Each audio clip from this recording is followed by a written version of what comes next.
¿Alguna vez han sentido que hay algo que no encaja, una pieza faltante en el gran rompecabezas de la historia, la fe y la existencia misma? Nos han contado una historia durante 2000 años, la historia de un Dios en el cielo y su único Hijo enviado a la tierra para morir por nuestros pecados. Es una historia poderosa, una que ha construido imperios y ha consolado a miles de millones. Pero ¿y si les dijera que esa historia, tal como la conocemos, podría ser la cortina que oculta una verdad mucho más radical y quizás mucho más liberadora? ¿Y si el hombre que llamamos Jesús no era quien la Iglesia nos ha dicho que era? En el siglo XVII, un hombre se atrevió a tirar de esa cortina. Un filósofo desterrado, un pensador solitario que eligió la verdad por encima de la comunidad, la razón por encima del dogma. Su nombre era Baruch Spinoza y su pensamiento fue tan peligroso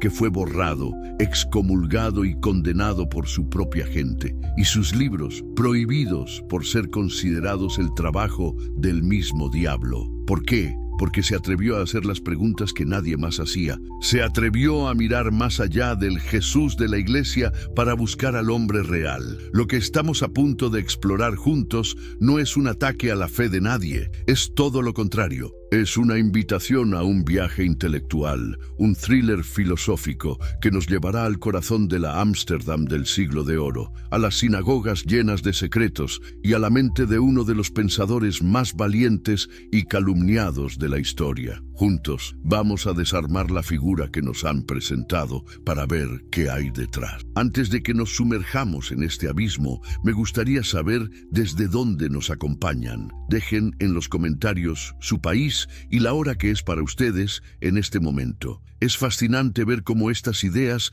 nos conectan a través del tiempo y el espacio. Ahora sí, prepárense. La historia que están a punto de escuchar podría cambiar la forma en que ven a Dios, la religión y al hombre llamado Jesús para siempre. Para entender la audacia de Spinoza, para comprender por qué sus ideas fueron como una bomba en el corazón de la Europa del siglo XVII, primero debemos viajar en el tiempo. No solo a un lugar, sino a un estado mental, a una ciudad que era en sí misma una anomalía en el mundo, la Ámsterdam de la Edad de Oro. Imaginen una ciudad emergiendo del agua, una red de canales que reflejan los cielos grises del norte, pero que en sus muelles hierve con una energía nunca antes vista. Estamos en una república joven, las Provincias Unidas de los Países Bajos, que acababa de sacudirse el yugo del Imperio Español Católico tras una guerra de 80 años. Era un lugar nacido de la rebelión, un refugio para aquellos que huían de la persecución. Mientras que el resto de Europa estaba sumida en guerras de religión, en la intolerancia y en la ortodoxia rígida de monarquías absolutas, Ámsterdam era un faro de una tolerancia relativa, pero revolucionaria. ¿Por qué relativa? Porque no era una tolerancia basada en un principio moral abstracto, sino en el pragmatismo. El comercio era el Dios verdadero de Ámsterdam. En sus puertos atracaban barcos de todo el mundo conocido, trayendo no solo especias, sedas y maderas exóticas, sino también ideas. Luteranos, calvinistas, anabaptistas, católicos clandestinos y, crucialmente para nuestra historia, judíos. Todos convivían en una paz tensa pero funcional. El dinero no tenía religión. Un florín ganado a un calvinista valía lo mismo que un florín ganado a un judío. Esta atmósfera de pragmatismo comercial creó grietas en los muros del dogma, espacios donde el pensamiento podía respirar. Y en este crisol de culturas y creencias nació Baruch de Spinoza en 1632. Pero él no pertenecía a la comunidad holandesa dominante. Él era un extraño dentro de este refugio de extraños. Era miembro de la comunidad judía sefardí. Y para entender a Spinoza es absolutamente crucial entender la psicología de esta comunidad. Ellos no eran simplemente inmigrantes, eran sobrevivientes. Eran los hijos y los nietos de los conversos o marranos de España y Portugal. Imaginen el trauma grabado en su memoria colectiva. Durante siglos, sus antepasados en la península ibérica habían sido forzados a una elección imposible bajo la sombra de la Inquisición. convertirse al catolicismo o enfrentar la expulsión, la tortura y la muerte en la hoguera. Muchos se convirtieron, pero practicaron su judaísmo en secreto, en sótanos oscuros, susurrando oraciones hebreas mientras mostraban al mundo una cruz en el pecho. Vivieron una vida de terror constante, donde un vecino, un amigo, incluso un hijo, podía denunciarlos. Cuando finalmente pudieron escapar a la relativa seguridad de Ámsterdam, trajeron consigo este miedo profundo. Reconstruyeron su comunidad con un fervor desesperado. Construyeron magníficas sinagogas, como la que Spinoza conocería, y establecieron una estructura comunal rígida. ¿Por qué? Porque la supervivencia dependía de la unidad. Para ellos, la identidad judía no era solo una cuestión de fe personal, era un pacto colectivo, un muro contra un mundo exterior que siempre se había mostrado hostil. Disentir no era simplemente tener una opinión diferente, era una traición, era poner en peligro la frágil seguridad que tanto les había costado conseguir. Cualquier cosa que pudiera atraer la atención negativa de sus anfitriones calvinistas, cualquier cosa que pudiera hacer que los holandeses dijeran «estos judíos son un problema», era una amenaza existencial. La conformidad era la armadura de la comunidad. En este ambiente cargado de historia, trauma y una presión asfixiante por la conformidad, creció el joven Baruch y era una estrella. Fue educado en la escuela de la comunidad, la Talmud Torah Keter Torah, donde deslumbró a sus maestros, incluido el célebre rabino Saúl Leví Morteira. Se sumergió en los textos sagrados, la Torá, el Talmud, los comentarios de los grandes sabios medievales como Maimónides, aprendió el hebreo bíblico, el arameo y debatió las complejidades de la ley judía. Se esperaba que él fuera un futuro líder, un pilar de esa misma comunidad. Pero la mente de Spinoza no podía ser contenida. Ámsterdam no era solo la sinagoga, era también el puerto. Era el centro del comercio de libros en Europa. Spinoza, además de su educación tradicional, aprendió latín, la lengua de la ciencia y la filosofía de la época. Y a través del latín se le abrió un universo completamente nuevo. Descubrió las obras de los filósofos antiguos, pero más importante aún, la nueva filosofía que estaba revolucionando la forma en que los humanos entendían el cosmos, la filosofía de René Descartes. Imaginen el impacto de Descartes en una mente como la de Spinoza. Descartes proponía que la única forma de alcanzar la verdad era a través de la duda radical y la razón pura. No se debía aceptar nada como verdadero solo porque lo dijera la tradición o una autoridad religiosa. Hay que dudar de todo. Y a partir de una única certeza indudable, pienso, luego existo, se podía reconstruir todo el conocimiento sobre una base lógica y racional. Para la comunidad de Spinoza, la verdad se basaba en la revelación divina, en un texto sagrado. Para Descartes, se basaba en la luz de la razón individual. ¿Pueden sentir el choque de estos dos mundos en la mente de un solo hombre? Spinoza comenzó a hacer preguntas silenciosas al principio, pero cada vez más audaces. Si la razón es el camino a la verdad, ¿qué hacemos cuando la razón contradice las Escrituras? La Biblia habla de un Dios con emociones humanas, un Dios que se enoja, se arrepiente, que camina en el jardín del Edén. ¿Es eso racional o es una forma de hablar para gente sencilla? La Biblia dice que los judíos son el pueblo elegido, pero es lógicamente defendible que el Creador infinito del universo tenga favoritos. La Torá prescribe leyes y rituales. ¿Son estos mandatos divinos eternos o eran leyes políticas para gobernar un antiguo estado tribal en el desierto? ¿Qué es un milagro? ¿Es Dios violando sus propias leyes naturales? Si las leyes de la naturaleza son perfectas, ¿por qué un Dios perfecto necesitaría romperlas? ¿No sería eso una contradicción, un signo de imperfección? ¿Y los ángeles son seres reales o solo proyecciones de la imaginación humana? ¿El alma es inmortal en el sentido personal que nos cuentan o es algo diferente? Estas no eran preguntas académicas para Spinoza, eran existenciales y comenzaron a filtrarse. Probablemente las discutió con un pequeño círculo de amigos, librepensadores, cristianos disidentes que también estaban cuestionando sus propias tradiciones. La comunidad judía comenzó a oír los rumores. El brillante joven, la esperanza de la sinagoga, estaba explorando herejías abominables. Los líderes de la comunidad, los Parnasim, se alarmaron, lo llamaron, lo interrogaron. Probablemente le ofrecieron un soborno, una pensión, para que guardara silencio y mantuviera sus ideas para sí mismo. ¿Por qué harían eso? No necesariamente por maldad, sino por miedo. El miedo que hemos descrito. El miedo de que este joven brillante atrajera la ira de los calvinistas, que acusarían a toda la comunidad de ateísmo y subversión. Spinoza se negó. ¿Cómo podría? Para un hombre que había probado el fruto de la razón cartesiana, volver a la fe ciega era imposible. La verdad, una vez vista, no puede ser ignorada. Y así, el 27 de julio de 1656, a la edad de 23 años, la comunidad que lo había criado y educado tomó una decisión drástica. En la sinagoga se pronunció contra él el cherem, la excomunión. El texto de esa excomunión es escalofriante.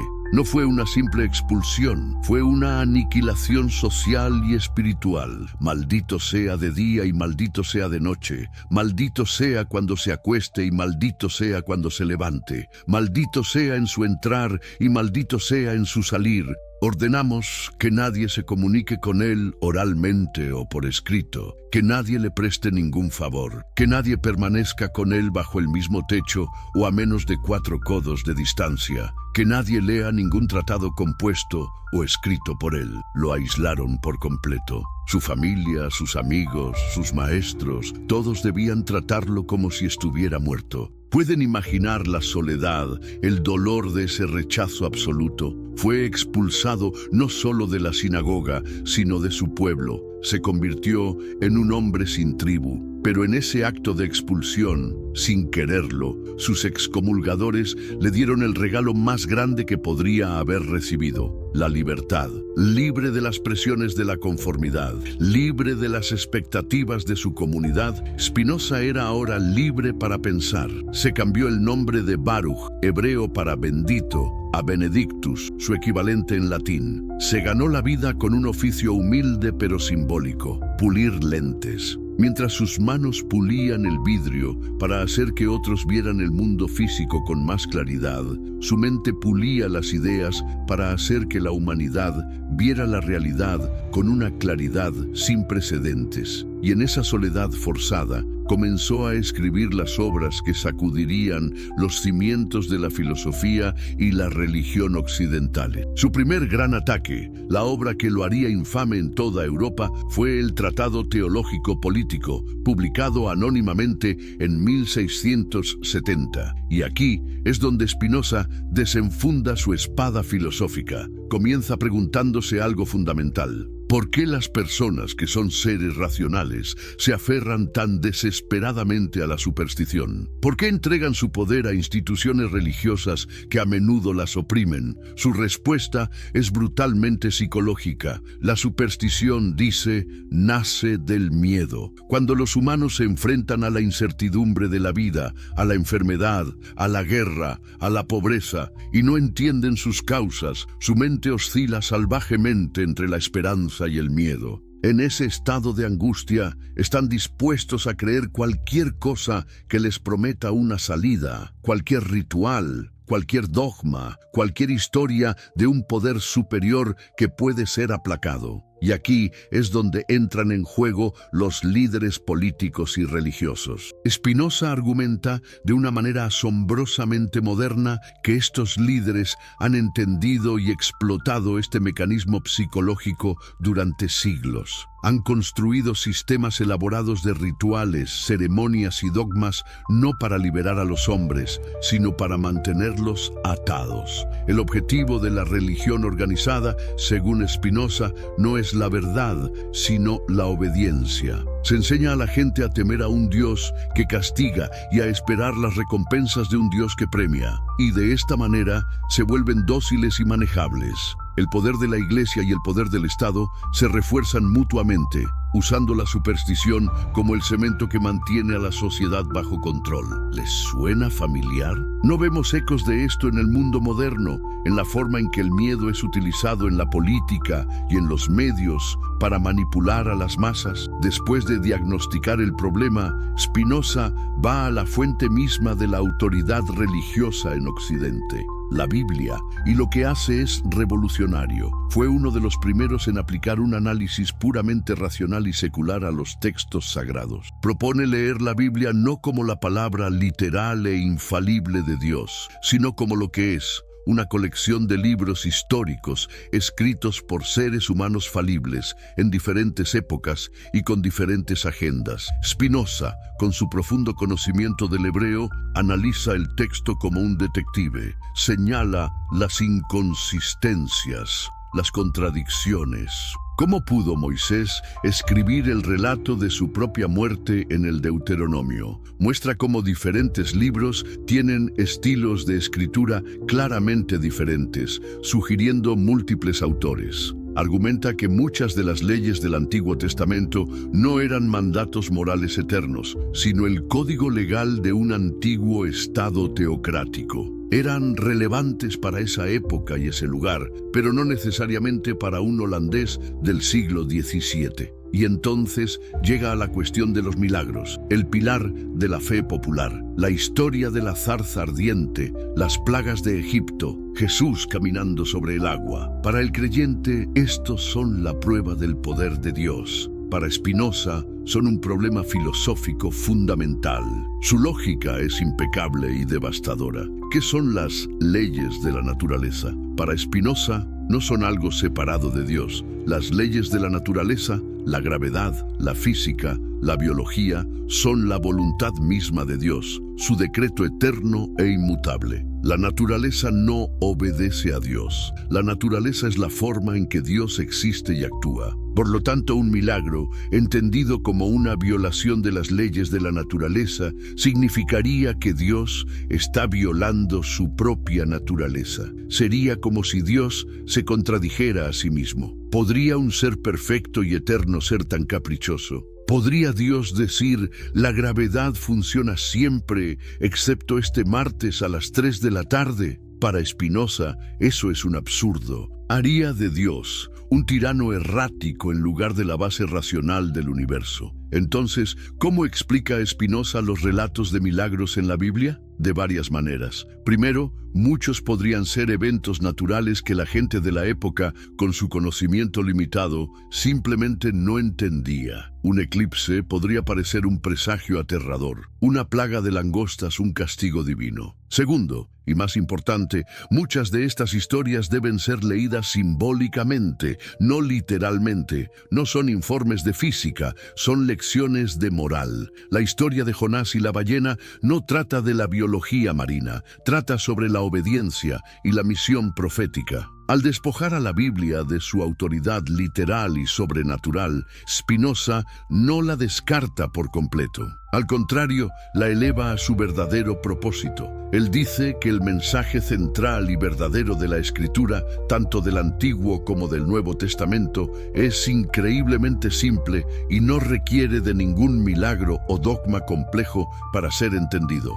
Debemos amar a Dios y amar a nuestro prójimo. El propósito de la Biblia no es enseñar filosofía o ciencia, es enseñar obediencia a este simple precepto moral de justicia y caridad. Todo lo demás, los rituales, las ceremonias, las historias milagrosas, son solo el envoltorio, la cáscara adaptada a la mentalidad de las personas de esa época. La verdadera religión, para Spinoza, es simplemente vivir una vida ética, Con esta demolición sistemática de la religión organizada, la superstición y la lectura literal de la Biblia, Spinoza ha despejado el terreno, ha demolido el edificio viejo y decrépito, pero ¿qué construye en su lugar? Si el Dios personal, el Dios que responde a las oraciones, el Dios que hace milagros, es solo una proyección de nuestros miedos y esperanzas, ¿qué clase de Dios queda? La respuesta de Spinoza es una de las ideas más profundas, bellas y desafiantes de toda la filosofía occidental, y nos pide que demos un salto conceptual, que abandonemos todo lo que nos han enseñado sobre lo divino. Spinoza nos pide que consideremos la siguiente proposición, el corazón de su obra maestra, la Ética, Deus sive natura. 3 palabras en latín, Dios, o sea, la naturaleza. No es que Dios creó la naturaleza y luego la observó desde lejos, como un relojero que construye un reloj y le da cuerda. No es que Dios esté en la naturaleza, como un espíritu en un árbol o una ninfa en un río. Es mucho más radical. Dios es la naturaleza, la totalidad de lo que existe, en todas sus formas, en todas sus manifestaciones, pasadas, presentes y futuras. El universo entero, con todas sus leyes inmutables, no es la creación de Dios, es Dios, o mejor dicho, es la manera en que Dios se expresa. Piensen en ello por un momento. Esto lo cambia todo. El Dios de Abraham, Isaac y Jacob, el Dios Padre de Jesús, es un Dios antropomórfico. Lo imaginamos como una persona, un rey, un juez. Le atribuimos emociones humanas, amor, ira, celos, misericordia. Decimos que tiene un plan, que nos escucha, que interviene. Spinoza dice que todo esto es una fantasía, una proyección de nuestra propia mente limitada sobre la infinitud de la realidad. Es como si una oruga, al ver el universo, imaginara a un Dios que es una oruga gigante. Nosotros como humanos imaginamos a un Dios que es un superhumano. Spinoza nos pide que abandonemos esta imagen infantil.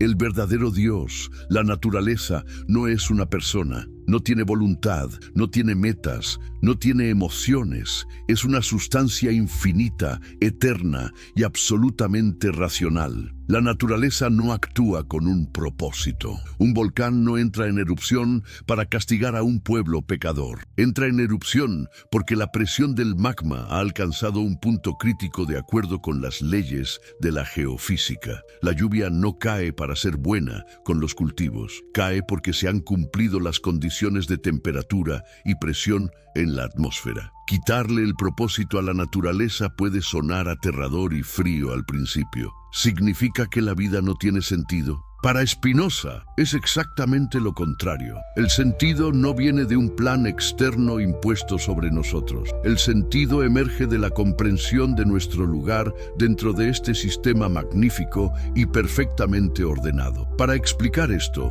Spinoza utiliza un lenguaje geométrico. Habla de sustancia, atributos y modos. Suena complicado, pero la idea es bastante intuitiva. Imaginen un océano infinito. Ese océano es la sustancia, la realidad fundamental que es Dios, naturaleza. Este océano tiene diferentes maneras de ser percibido. Nosotros, los humanos, podemos percibirlo de 2 maneras, como algo físico, extenso, las olas, el agua, la materia, y como algo mental, pensante, las ideas, la conciencia. Estos son los atributos de pensamiento y extensión. Y finalmente, cada cosa individual en el universo, ustedes, yo, este planeta, esa estrella lejana, una idea en su mente, es una modo, una ola particular en la superficie de ese océano infinito. Cada ola es distinta, pero ninguna está separada del océano. Cada ola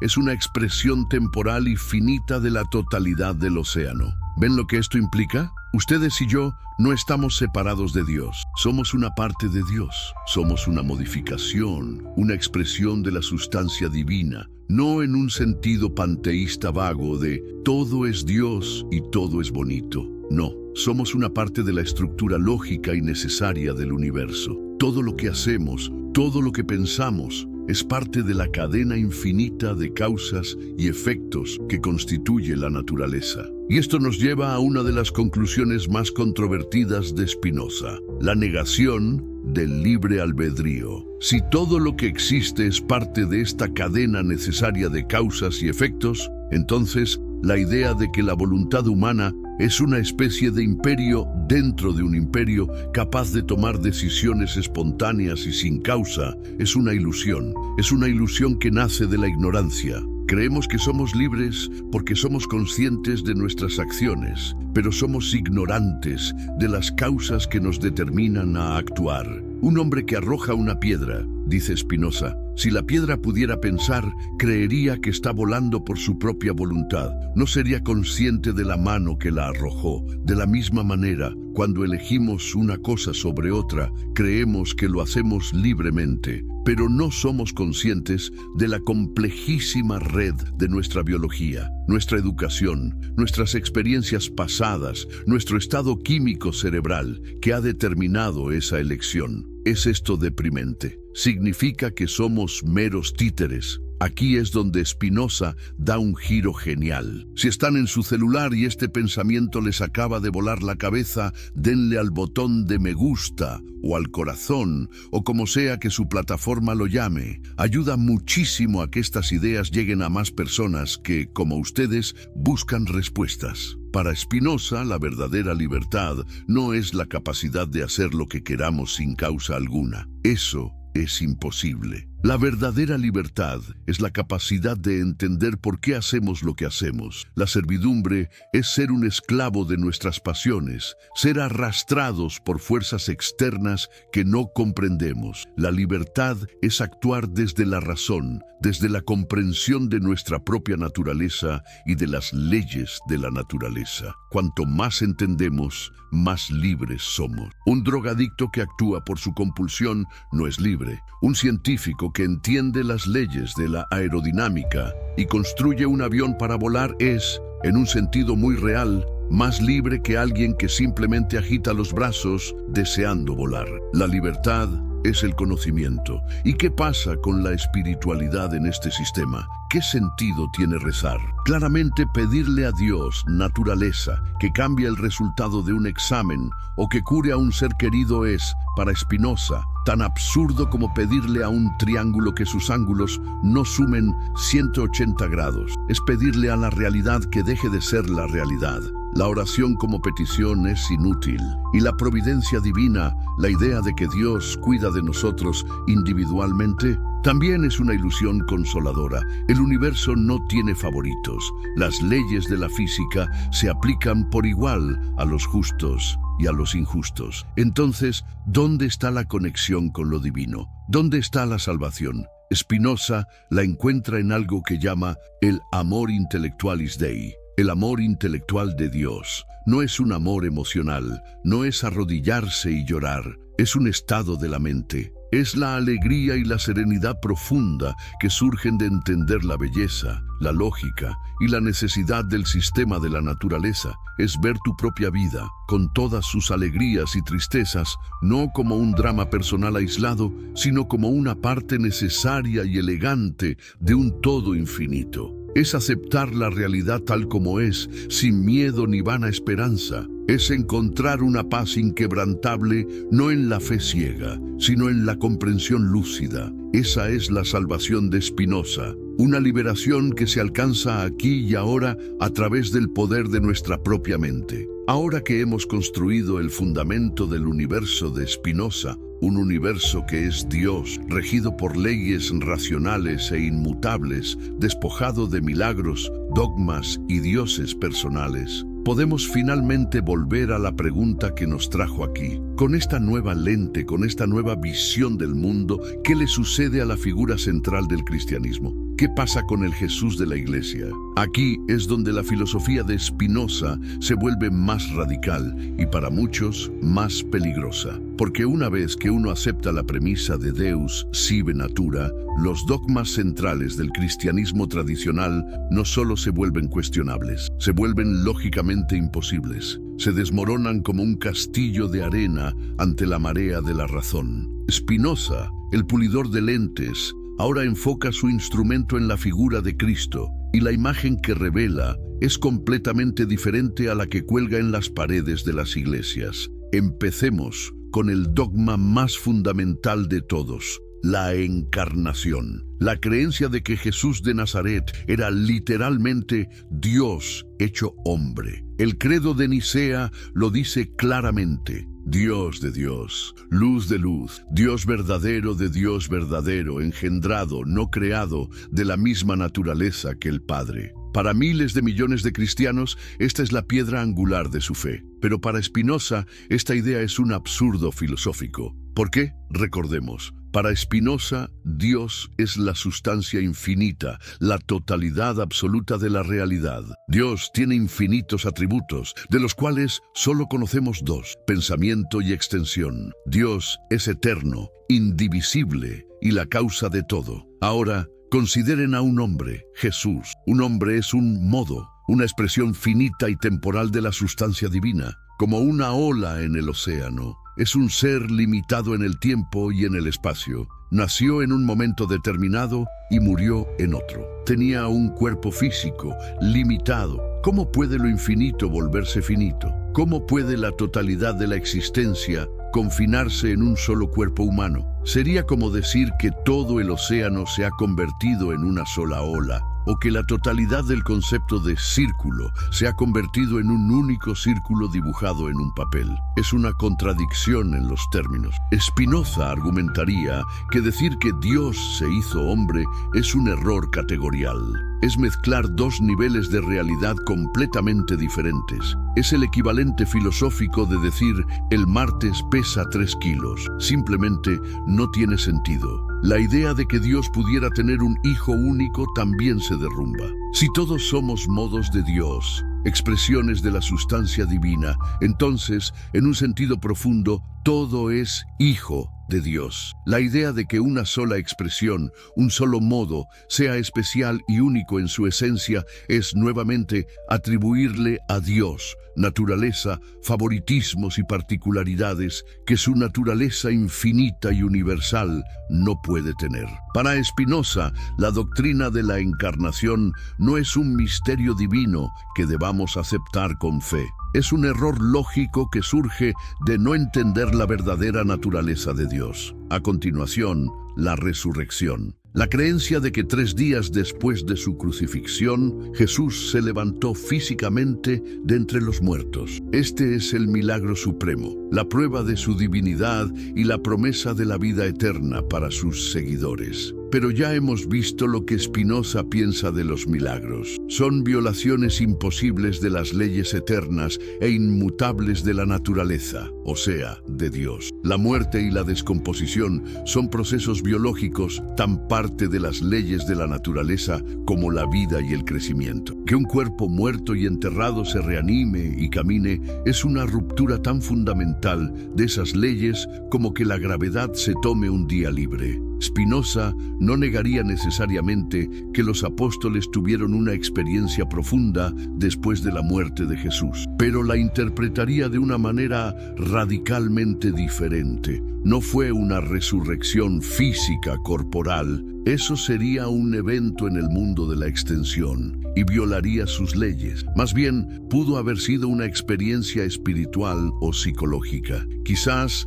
la resurrección fue la comprensión súbita y poderosa por parte de los discípulos de que la sabiduría de Jesús, su mensaje ético, no había muerto con él. Su espíritu, en el sentido de su enseñanza y su ejemplo, estaba vivo en ellos y a través de ellos. La resurrección, entonces, se convierte en una metáfora poderosa. No es el cuerpo de un hombre el que vuelve a la vida, es la verdad de su mensaje la que se vuelve eterna e inmortal en los corazones de quienes la entienden. El enfoque se traslada del milagro físico a la perennidad de una idea filosófica. ¿No es esto, en cierto modo, una resurrección mucho más significativa? Que una idea pueda ser tan poderosa que sobreviva a la muerte de su proponente y cambie el curso de la historia. Y esto nos lleva al tercer pilar, la expiación. La doctrina de que la muerte de Jesús en la cruz fue un sacrificio para pagar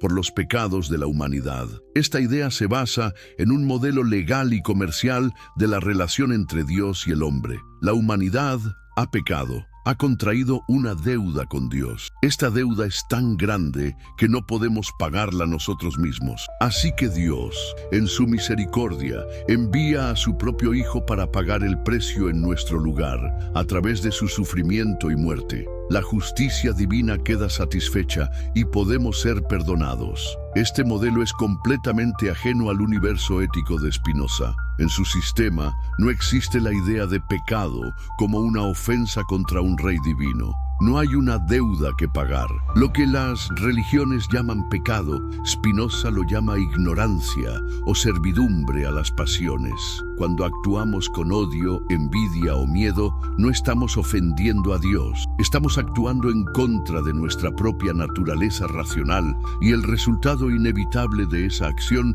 es el sufrimiento. El sufrimiento no es un castigo enviado desde el cielo. Es la consecuencia natural de la ignorancia. Así como tocar el fuego resulta en la quemadura. Es causa y efecto. Por lo tanto, la idea de un sacrificio redentor pierde todo su sentido. Si la salvación no es ser perdonado por un juez, sino liberarse de la ignorancia a través del conocimiento, ¿cómo podría el sufrimiento de otra persona lograr eso por mí? ¿Cómo podría la muerte de un hombre en el Medio Oriente hace 2000 años aumentar mi comprensión de la geometría o ayudarme a controlar mi ira? La salvación, para Spinoza, es un proceso activo, interno y personal de autoliberación a través de la razón. No puede ser un regalo pasivo que se recibe por la fe en el sacrificio de otro. Sería como pensar que podemos volvernos sabios simplemente creyendo que Sócrates murió por nuestra ignorancia. No funciona así. Debemos emprender el camino filosófico nosotros mismos. Entonces, si Spinoza desmantela sistemáticamente la divinidad, la resurrección y el sacrificio de Jesús, ¿qué queda? ¿Un vacío? ¿Un fraude? No. Aquí es donde Spinoza revela su profundo y genuino respeto por la figura de Jesús. Al quitar las capas de dogma teológico y sobrenatural, él cree que revela al hombre real que hay debajo. Y ese hombre real, para Spinoza, es quizás aún más impresionante. Lo que queda es el Jesús de la historia. ¿Quién es este Jesús? Es, en palabras de Spinoza, el filósofo supremo. Es un hombre, sí, pero un hombre que alcanzó el grado más alto posible de conocimiento intuitivo de Dios, naturaleza y de la vida ética. Jesús, para Spinoza, entendió directamente, sin necesidad de pruebas matemáticas complejas, la verdad fundamental del universo, que la realidad es una, que amar a Dios es entender la realidad y que amar al prójimo es la consecuencia necesaria de esa comprensión. Él no era Dios, pero la mente de Cristo era un reflejo casi perfecto de la mente de Dios, del logos racional que gobierna el universo. Su singularidad no estaba en su sustancia, era un hombre como nosotros, sino en la claridad y el poder de su percepción. La verdadera enseñanza de Jesús, la que Spinoza cree que fue distorsionada y complicada por sus seguidores posteriores, especialmente Pablo y los padres de la Iglesia, era increíblemente simple y universal. No se trataba de creer en dogmas complejos, sino de practicar la justicia y la caridad. Cuando Jesús dijo, ama a Dios con todo tu corazón y a tu prójimo como a ti mismo, estaba resumiendo toda la ley y toda la filosofía. Amar a Dios significaba para Spinoza lo mismo que su amor intelectual de Dios, entender y aceptar la estructura racional de la realidad. Y amar al prójimo era la expresión social de esa comprensión. Porque si entendemos que todos somos parte del mismo todo, de la misma sustancia divina, entonces dañar a otro es, en última instancia, dañarse a uno mismo. La ética de Jesús es la expresión práctica de la metafísica de Spinoza. De esta manera, Spinoza ve a Jesús no como un mago que hacía trucos, sino como el más grande de los maestros de ética. Un sabio que vivió y enseñó el camino hacia la verdadera libertad y la verdadera felicidad, que es la vida gobernada por la razón y no por las pasiones. Y al hacerlo, Jesús universalizó el mensaje ético central de la tradición profética judía. La liberó de sus ataduras rituales y nacionalistas y la ofreció a toda la humanidad como una ley moral interna, escrita en el corazón de cada ser racional. Y aquí vemos la tragedia, según Spinoza. Este mensaje simple y liberador de Jesús, el hombre, fue secuestrado por las instituciones. La Iglesia, para consolidar su propio poder, necesitaba un mediador indispensable entre el hombre y Dios. Así que tomaron al Jesús filósofo y lo transformaron en el Cristo de la fe, el ser divino, el único camino a la salvación, el juez de vivos y muertos. Este Cristo de la fe no te pide que pienses por ti mismo, te pide que creas y obedezcas. No te ofrece una liberación a través de tu propia razón. Te ofrece el perdón a través de la sumisión a la autoridad de la Iglesia. El Jesús de la Iglesia se convirtió, en la visión de Spinoza, en la herramienta más efectiva de control social y espiritual jamás inventada. Es una idea profundamente desafiante. Spinoza nos está diciendo que durante siglos el mundo ha estado adorando una construcción teológica, un ídolo, que oculta la verdadera y mucho más radical enseñanza del hombre de Nazaret. Nos pide que tengamos el coraje de mirar más allá del vitral, más allá del incienso y el dogma, para encontrar a un hombre cuya filosofía podría liberarnos. Si este viaje hasta ahora les ha parecido revelador, si les ha hecho pensar, consideren compartir este video con un amigo o familiar.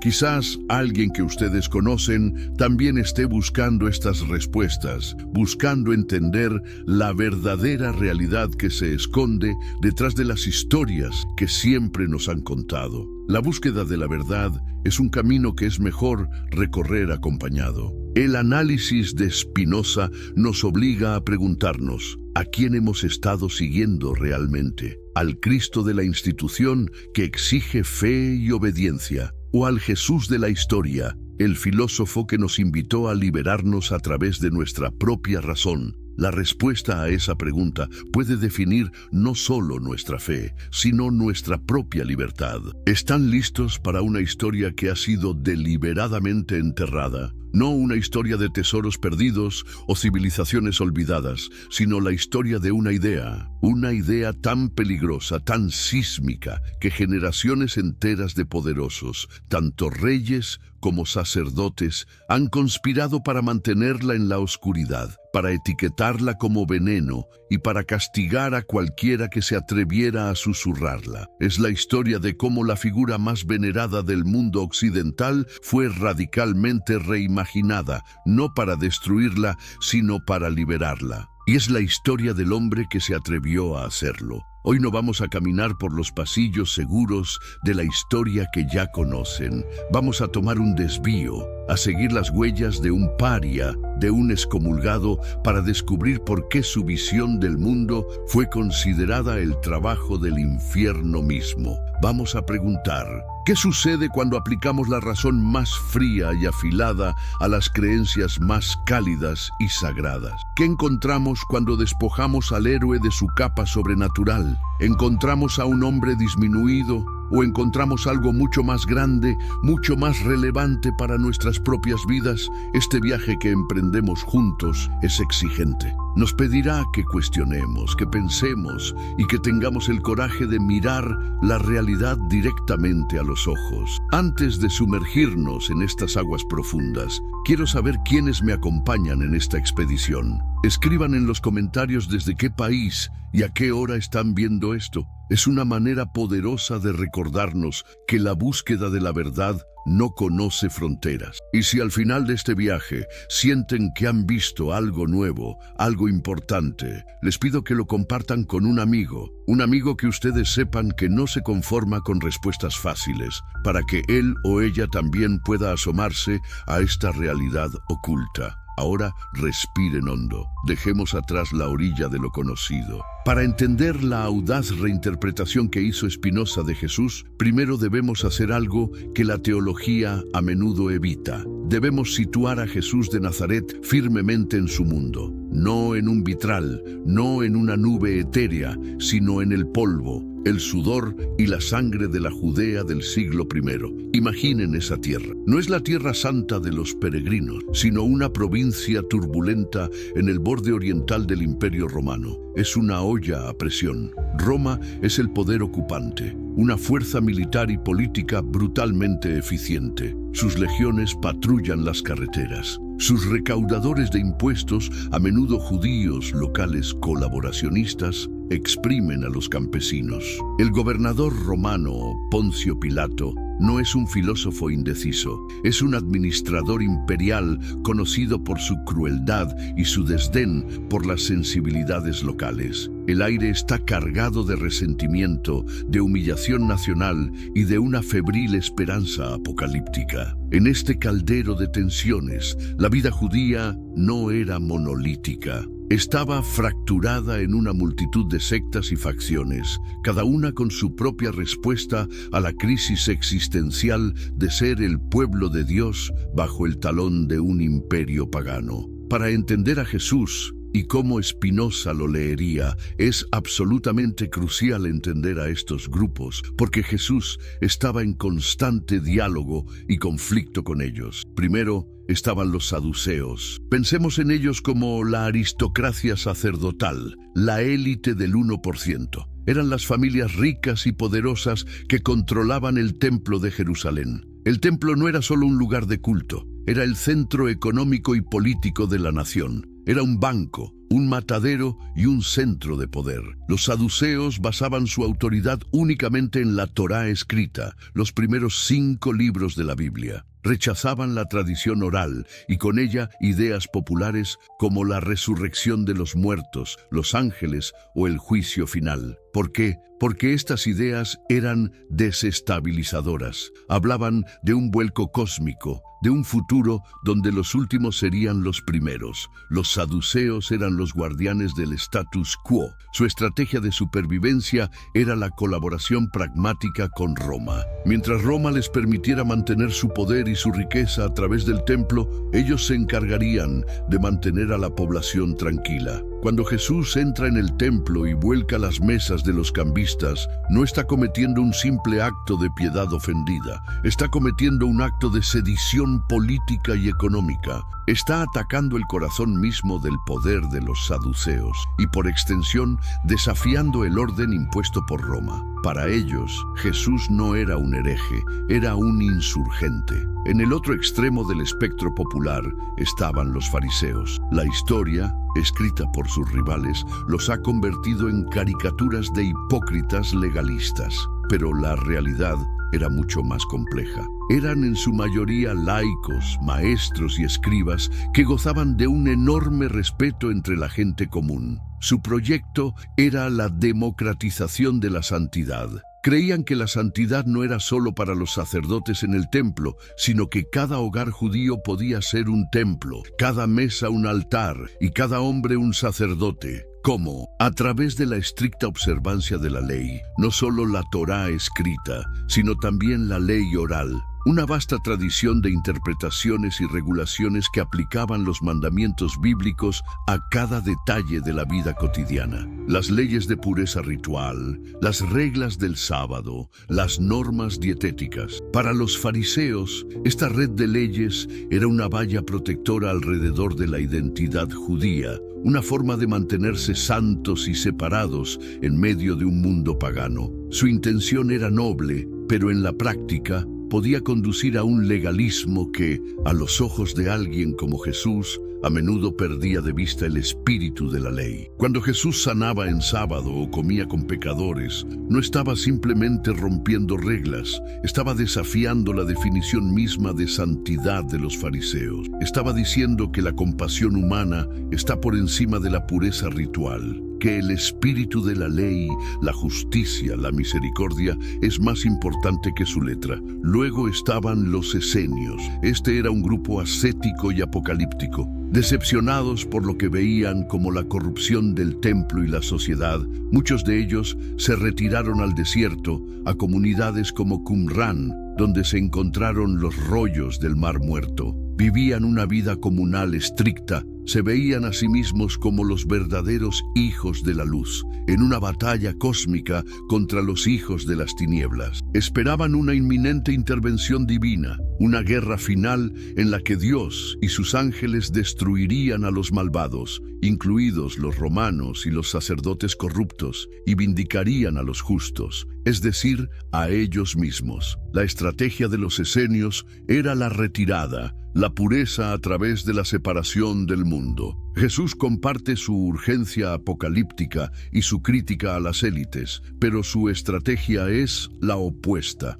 En lugar de retirarse al desierto, se sumerge en los pueblos y ciudades de Galilea. En lugar de buscar la pureza a través de la separación, la busca a través del compromiso, comiendo y bebiendo con los impuros, los marginados, los recaudadores de impuestos y las prostitutas. Finalmente, estaban los celotes. Eran los revolucionarios, los luchadores por la libertad, los terroristas, dependiendo de a quién se le pregunte. Para ellos, la respuesta a Roma era simple y directa: la violencia. Creían que someterse a un emperador pagano era una blasfemia, una traición al único rey verdadero de Israel, Dios. Abogaban por la insurrección armada. Ningún señor sino Dios, ningún impuesto sino al templo, ninguna ley sino la Torá. Eran patriotas fervientes que inspiraban levantamientos esporádicos que Roma aplastaba con una crueldad implacable. Cuando las multitudes le preguntan a Jesús si es lícito pagar impuestos al César, no es una pregunta teórica, es una pregunta trampa, cargada de dinamita política. Si dice que no, es sedición contra Roma. Si dice que sí, es traición a la causa nacionalista. Su famosa respuesta, dad al César lo que es del César y a Dios lo que es de Dios, fue una genialidad. Spinoza lo leería no como una separación simple de Iglesia y Estado, sino como una redefinición radical de la esfera de Dios. Lo que le pertenece al César es la moneda, el poder político temporal, el mundo de la materia. Pero lo que le pertenece a Dios es algo mucho más fundamental: el corazón, la mente, la lealtad ética. Estaba diciendo que la verdadera revolución no era una lucha armada por el control del Estado, sino una revolución interna del espíritu. En este mundo fracturado y volátil aparece Jesús. Y aquí es donde Spinoza, el filósofo, comienza su análisis. Él no ve a un Dios caminando sobre la tierra. Ve a un hombre, un sabio, un filósofo moral de una agudeza extraordinaria que ofrece una quinta vía, una alternativa radical a las propuestas de los saduceos, los fariseos, los esenios y los celotes. Jesús, en la lectura de Spinoza, no vino a fundar una nueva religión.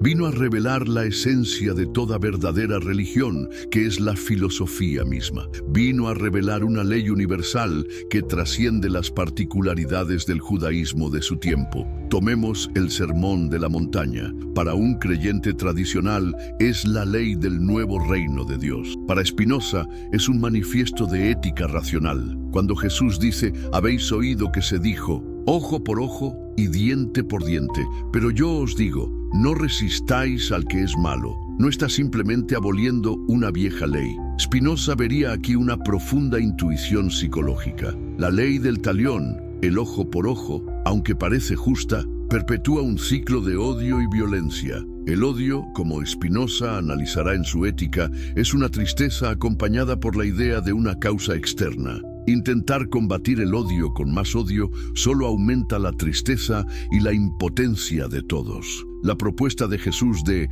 poner la otra mejilla no es una invitación a la pasividad cobarde. Es una estrategia racional para romper el ciclo de la pasión. Es un acto de poder, de negarse a ser arrastrado al juego destructivo del otro. Es la afirmación de la libertad interior sobre la provocación externa. Es pura ética espinosista en forma de aforismo, o consideren las bienaventuranzas. Bienaventurados los pobres de espíritu, porque de ellos es el reino de los cielos. ¿Qué es ser pobre de espíritu? Spinoza lo interpretaría no como ser indigente o poco inteligente, sino como estar libre de la tiranía del ego, de la soberbia, de la creencia de que somos el centro del universo. Es reconocer nuestra dependencia del todo, nuestra finitud, y el reino de los cielos no es un lugar al que se va después de morir. Para Spinoza, la recompensa de la virtud es la virtud misma. El reino de los cielos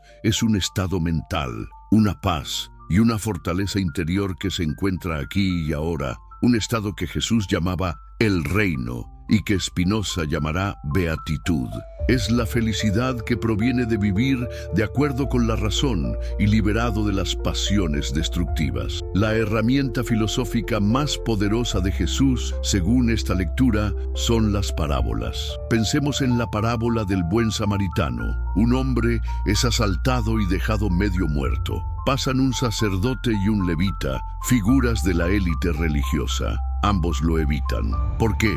Probablemente porque tocar un cuerpo que podría estar muerto los haría ritualmente impuros, incapacitándolos para servir en el templo. Están siguiendo la letra de la ley de pureza. Luego pasa un samaritano. Los samaritanos eran un grupo despreciado, considerados herejes y mestizos por los judíos de la época. Pero este samaritano se detiene, siente compasión, cura las heridas del hombre, lo lleva a una posada y paga por su cuidado. Jesús pregunta: ¿quién de estos tres fue el prójimo del que cayó en manos de los ladrones? La respuesta es obvia. El héroe de la historia no es el que sigue el ritual, sino el que actúa con caridad y justicia. Spinoza vería esto como una demostración perfecta de su tesis central en el Tratado Teológico Político, que la esencia de la ley divina no es el ceremonial, sino la acción ética. Jesús está demoliendo las barreras del nacionalismo y el puritanismo religioso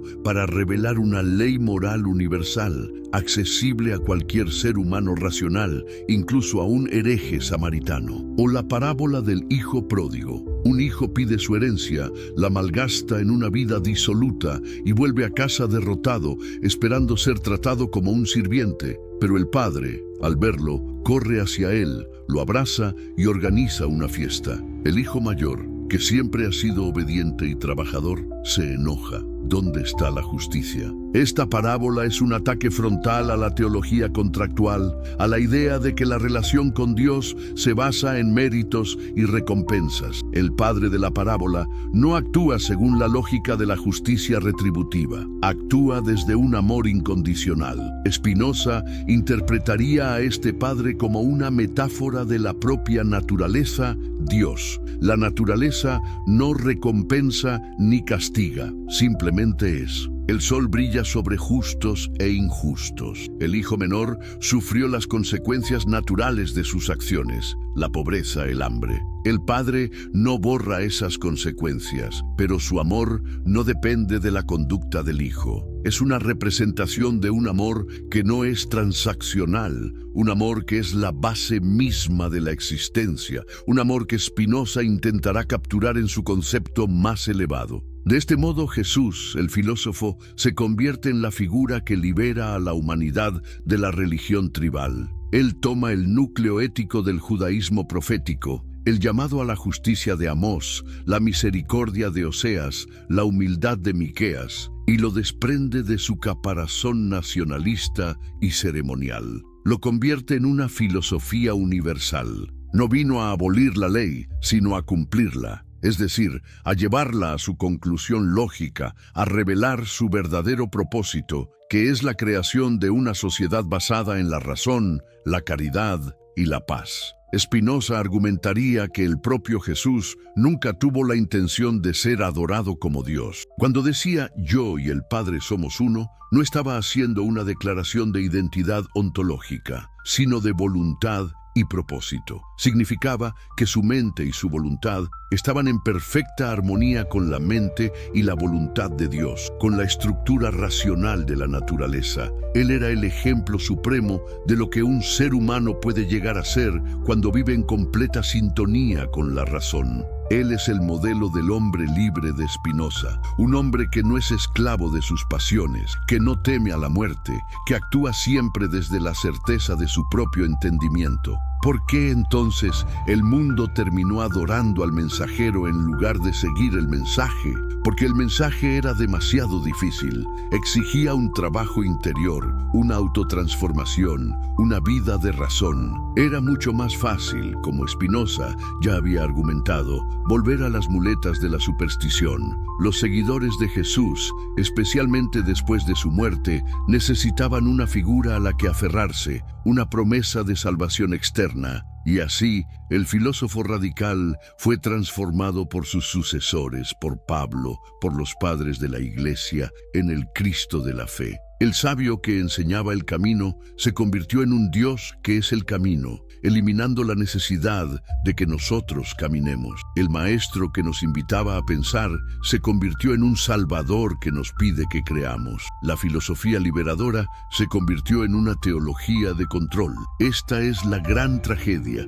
la gran distorsión que Spinoza dedicó su vida a deshacer. Quiso devolvernos al hombre real, al filósofo, creyendo que en sus enseñanzas, despojadas de dogma, se encontraba el verdadero camino hacia la liberación humana. Y esa liberación es el tema central de su obra cumbre, la ética. Habiendo visto cómo Spinoza deconstruye la religión y la figura de Jesús, ahora debemos sumergirnos en la parte más profunda de su pensamiento, su diagnóstico de la condición humana y su terapia radical para curarla. Si la historia de Jesús nos muestra el modelo de un hombre libre, la ética es el manual de instrucciones detallado sobre cómo podemos, cada uno de nosotros, emprender ese mismo viaje desde la esclavitud hacia la libertad. Spinoza comienza su análisis ético no con mandamientos y prohibiciones, sino con un diagnóstico clínico, casi médico. El título de la parte cuarto de la ética lo dice todo: de la servidumbre humana o de la fuerza de los afectos. ¿Qué es esta servidumbre? Es la condición normal, cotidiana, de casi todos los seres humanos. Es el estado en el que no somos los dueños de nuestra propia casa. Somos marionetas y nuestras cuerdas son nuestras emociones, o como él las llama con más precisión, nuestros afectos o pasiones. Piensen en su propia vida hoy. ¿Cuántas de sus decisiones, de sus pensamientos, de sus acciones son verdaderamente suyas? Se despiertan y sienten una punzada de ansiedad al ver las noticias. Ese miedo colorea su mañana. Ven una publicación en redes sociales de alguien de vacaciones y sienten una oleada de envidia, una tristeza que les roba la alegría de su propio día. Alguien les cierra el paso en el tráfico y una rabia instantánea y ardiente se apodera de ustedes, arruinando su estado de ánimo durante una hora. Se enamoran y sienten una euforia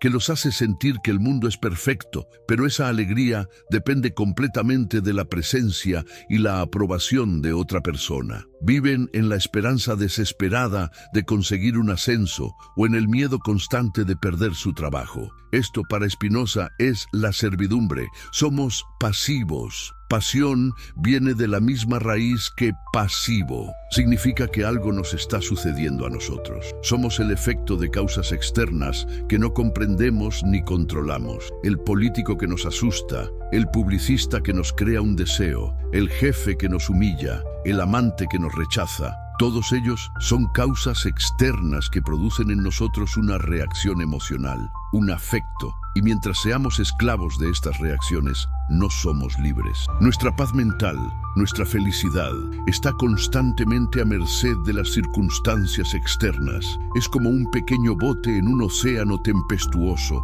sacudido violentamente por cada ola. ¿No es esta una descripción asombrosamente precisa de la ansiedad de la vida moderna? Una vida de reacción constante, de ser empujados y arrastrados por fuerzas que no controlamos. Spinoza es un psicólogo increíblemente agudo. Analiza estos afectos con la precisión de un cirujano. Identifica 3 afectos primarios: el deseo, conatus, que es la esencia misma de cualquier ser, su impulso por perseverar en su propia existencia. La alegría, la etitia, que es el paso de una menor a una mayor perfección, un aumento en nuestro poder de actuar. Y la tristeza, tristitia, que es el paso de una mayor a una menor perfección, una disminución en nuestro poder de actuar. Todos los demás cientos de emociones humanas son combinaciones de estos tres con la idea de una causa externa. El amor es la alegría, acompañada por la idea de una causa externa. El odio es la tristeza, acompañada por la idea de una causa externa. La esperanza es una alegría inconstante, surgida de la idea de una cosa futura o pasada, de cuyo resultado dudamos. El miedo es una tristeza inconstante, surgida de la misma duda. La envidia es la tristeza al ver la alegría de otro. La soberbia es pensar más de uno mismo de lo justo por amor propio. Lo que Spinoza nos muestra es que la mayor parte de nuestra vida mental es un caos de estas pasiones, y la mayoría de ellas, especialmente las basadas en la tristeza como el odio, la envidia y el miedo, disminuyen nuestro poder de actuar, nos hacen más débiles, más impotentes, nos consumen la energía y nos impiden pensar con claridad. El hombre dominado por las pasiones es un hombre en guerra consigo mismo y con los demás. Esta es la verdadera Danasão, el verdadero infierno. No es un lugar de fuego subterráneo, es un estado psicológico que vivimos aquí y ahora. Entonces, ¿hay una salida? ¿O estamos condenados a ser los juguetes de nuestras emociones? Aquí es donde Spinoza, el terapeuta, ofrece su cura. La cura no es reprimir las emociones, como proponían los estoicos. Eso es imposible. Un afecto solo puede ser vencido por otro afecto más fuerte. La cura es la comprensión. La terapia es el conocimiento. Debemos transformar nuestras pasiones, que son ideas confusas y mutiladas, en acciones que surgen de ideas claras y adecuadas. Y para ello nos presenta su teoría de los tres géneros de conocimiento. Este es el corazón de su terapia y el camino hacia la libertad. El primer género de conocimiento es la imaginación. Esto incluye la opinión, la experiencia vaga, el oír decir, la memoria. Es el conocimiento que obtenemos a través de los sentidos de una manera desordenada y a través de los signos, como las palabras. La mayor parte de nuestra vida la pasamos en este nivel. Vemos que el sol sale por el este y se pone por el oeste, e imaginamos que el sol gira alrededor de la tierra. Oímos a nuestros padres decir que la gente de cierto país no es de fiar, y nos formamos un prejuicio. Tenemos una mala experiencia con un perro y desarrollamos un miedo a todos los perros. Este conocimiento no es necesariamente falso, pero es inadecuado, es pasivo, no entendemos las causas reales, es el nivel de la superstición, del prejuicio y de la mayoría de las pasiones. Mientras estemos atrapados aquí, somos esclavos. El segundo género de conocimiento es la ratio, la razón. Este es el conocimiento que comparten todos los seres humanos. Es la lógica, las matemáticas, la ciencia. La razón no se ocupa de las cosas individuales y contingentes, sino de las propiedades comunes de las cosas, de las nociones comunes. Por ejemplo, todos los cuerpos en el universo comparten la propiedad de la extensión, del movimiento y del reposo. A través de la razón podemos entender las leyes universales que gobiernan estas propiedades. Ya no vemos el sol moviéndose como un evento aislado, sino que entendemos las leyes de la mecánica celeste. Ya no tenemos un miedo irracional a todos los perros, sino que entendemos la biología y el comportamiento canino, y podemos distinguir entre un animal asustado y uno agresivo. Cuando operamos desde la razón, empezamos a liberarnos. ¿Por qué? Porque empezamos a ver el mundo no como una serie de eventos caóticos y aterradores, sino como un sistema ordenado y necesario de causas y efectos. Una emoción que antes nos abrumaba, como la ira, ahora puede ser analizada. ¿Por qué siento esta ira? ¿Cuál es la causa externa? ¿Cuál es la idea inadecuada que tengo sobre esta situación? Al entender la causa, la pasión comienza a perder su poder sobre nosotros. La transformamos de una pasión que nos sucede a una acción que comprendemos. Si este salto de la imaginación a la razón les parece un paso crucial, si sienten la liberación que promete y están en su celular, denle al botón de me gusta o al corazón. Es una forma de señalar que estas ideas, aunque complejas, resuenan. Ayuda a que el algoritmo comparta esta terapia filosófica con más gente que la necesita. Pero Spinoza no se detiene aquí.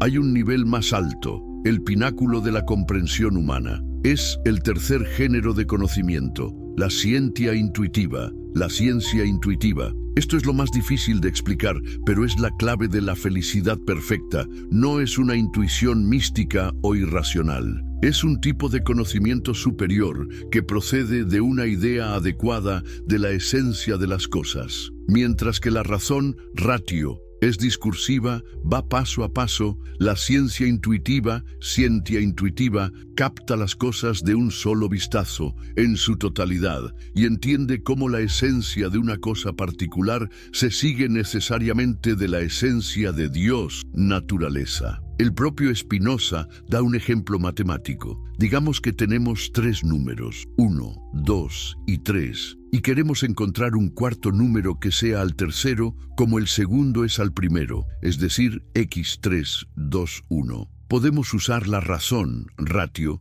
y aplicar la regla de 3 que nos enseñaron en la escuela. Multiplicamos 3 por 2 y lo dividimos por 1 y obtenemos 6. Funciona, es correcto. Pero un comerciante experimentado o un matemático ve la relación 1, 2, 3 e intuitivamente sabe que el siguiente número en la proporción es 6. No necesita hacer el cálculo paso a paso. Capta la esencia de la proporción de una sola vez. Ahora apliquen esto a todo en la vida. La razón nos permite entender las leyes generales de la psicología humana. La ciencia intuitiva nos permite entender de un solo vistazo por qué esta persona particular, con su historia particular, en esta situación particular, actúa de esta manera particular y cómo su acción es una expresión necesaria de su esencia dentro del todo de la naturaleza. Cuando alcanzamos este nivel, no solo entendemos el mundo, sino que lo vemos con una claridad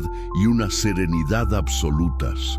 Vemos cada evento, incluso los más dolorosos, no como algo bueno o malo, esas son proyecciones humanas, sino como una parte necesaria y lógica del tapiz infinito de la realidad. Y el estado emocional que acompaña a este tercer género de conocimiento es lo que Spinoza llama la beatitudo, la beatitud o felicidad. Y su componente afectivo es el amor intellectualis Dei, el amor intelectual de Dios. ¿Qué es este amor? No es el amor emocional y necesitado que sentimos por otra persona, no es pedirle nada a Dios ni esperar nada de Él. Es la alegría pura que surge de la comprensión. Es el amor desinteresado que un geómetra siente por la elegancia de una prueba. Es la maravilla serena que un físico siente al contemplar la belleza de las leyes del universo. Es amar la realidad por lo que es. Este amor es eterno. ¿Cómo? Spinoza argumenta que la mente humana,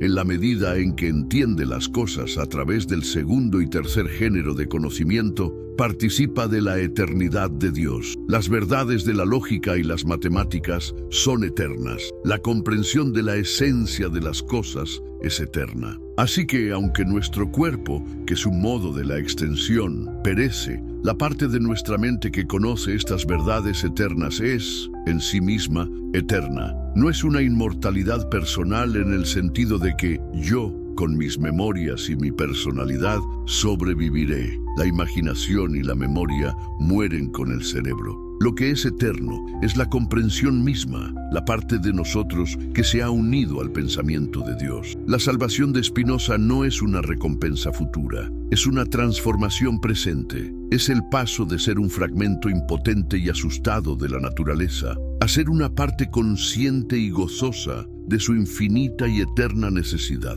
Es la paz que sobrepasa todo entendimiento, porque es el entendimiento mismo. Esta visión, esta terapia radical, era el antídoto de Spinoza a la religión basada en el miedo y la esperanza. pero en la Europa del siglo XVII no fue recibida como una terapia, sino como una enfermedad mortal. El legado de Spinoza es la historia de cómo una de las ideas más profundas y liberadoras de la humanidad fue recibida con un odio y un miedo casi sin precedentes. Es la historia de una idea peligrosa en un mundo que no estaba listo para ella. Cuando el Tratado Teológico Político fue publicado anónimamente en 1670, la reacción fue de una histeria absoluta. Fue como si un nido de avispas hubiera sido pateado. Las autoridades calvinistas, luteranas y católicas, que no estaban de acuerdo en casi nada, se unieron en su condena unánime de este libro. Lo llamaron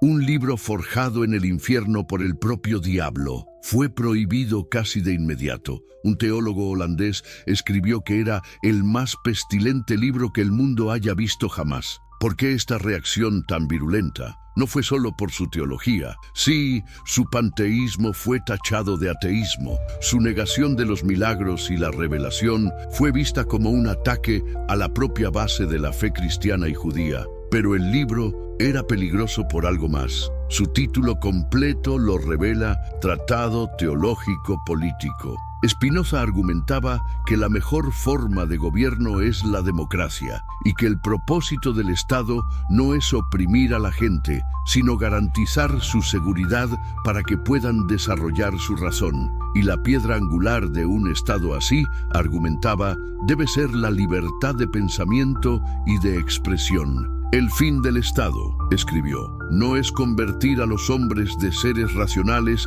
en bestias o autómatas, sino, por el contrario, hacer que su mente y su cuerpo se desarrollen en seguridad. El verdadero fin del Estado es, pues, la libertad. En una era de monarquías absolutas y teocracias rígidas, esta era una idea incendiaria. Al vincular su crítica a la religión con una defensa de la democracia y la libertad de expresión, Spinoza estaba cometiendo un doble crimen.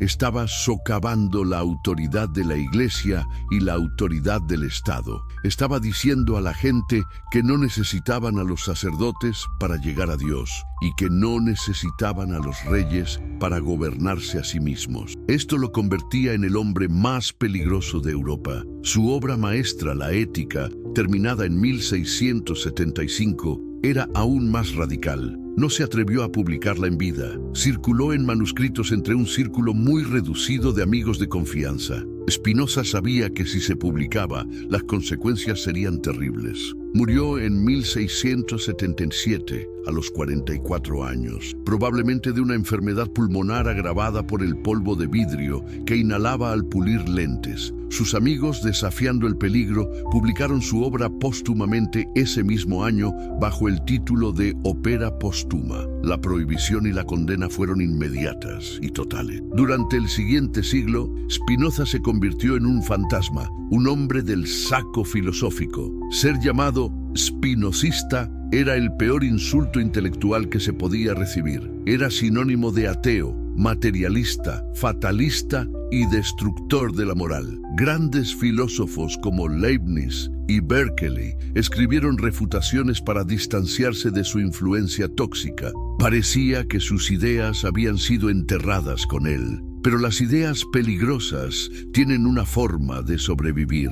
Como semillas bajo la nieve, esperaron su momento. A lo largo del siglo XVIII, el siglo de la Ilustración, sus obras circularon clandestinamente. Eran libros prohibidos, leídos en secreto por los pensadores más radicales. En Francia, los filósofos como Diderot, Lamétrie y el barón d'Holbach, que impulsaban una visión del mundo materialista y atea, vieron en Spinoza a un precursor. Quizás no entendieron las sutilezas de su metafísica. A menudo confundieron su Dios sive natura con un simple materialismo. Pero encontraron en su crítica a la religión, su determinismo y su naturalismo, las armas perfectas para atacar al antiguo régimen, a la alianza del trono y el altar. Spinoza se convirtió en el maestro secreto de la Ilustración radical. Su fantasma rondaba los salones de París. El verdadero renacimiento de Spinoza, su rehabilitación, llegó a finales del siglo XVIII